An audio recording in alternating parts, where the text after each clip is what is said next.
guys, I'm Damesies from the Omnic Post with an update on Overwatch 2. Guys, we need more support players. A few weeks into the release, it is safe to state that there's a lot of feedback on the game. The main one in the last few weeks was, of course, all of the technical issues. The disconnects, the lag, all the lost stuff. Yeah. But those seem to be fading, so a lot of other stuff seems to be coming up. There is the battle pass, for instance, the price of the skins in the shop, the legendaries that look like epics, and the old classics like 5 vs 5 or hero balancing. So there are still a lot of topics for me to talk about in the next few weeks. It's a good thing that I don't need sleep anymore. In any case, one thing I want to highlight in today's videos are support players. Well, it's not the actual support players that are the issue, it is the rest of the player base. Not really. As you might have noticed, the queue for both tanks and DPS have been growing a little bit. Now, DPS has historically always been an issue, because most of the player base likes to give in to the destructive needs and need to queue for said brawl. Long queues is quite new for tank players. Back in Overwatch 1, that was much less of an issue. But now, since each team only needs one tank, well, they have to wait a little longer. And another fact that adds to this issue is a shortage in players that queue up for support. Nobody wants to play support anymore. Well, I do, but nobody else. Currently, in role queue, picking either support or flex will almost always A, get you into a game instantly, and B, give you 500 extra XP. But why do so few people want to queue for support? First off, it might have always been a bit of a stressing job to do, but in Overwatch 2, it reached a whole new level. In most cases, you spend more time trying to survive than actually doing healing. On top of that, most of the support heroes are getting a little stale. Sure, Kiriko was added recently and she has a quite unique kit, but that's just one healer. You need a second healer in the team, and to be honest, she doesn't fit everybody's playstyle.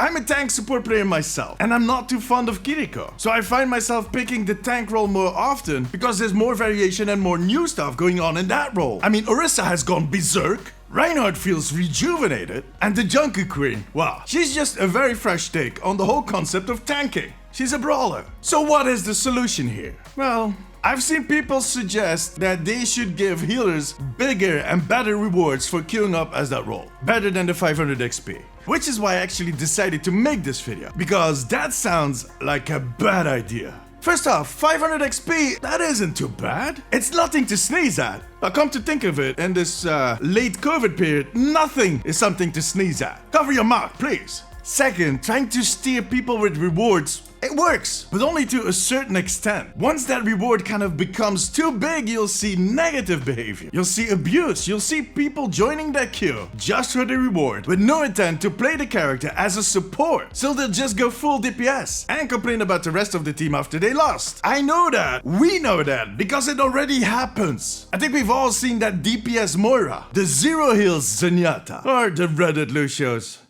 Good God. This would not better the experience for anyone. Purely buffing the heals would also kind of be a bad idea, because that would make almost every hero difficult to deal with. The time to kill would just go up.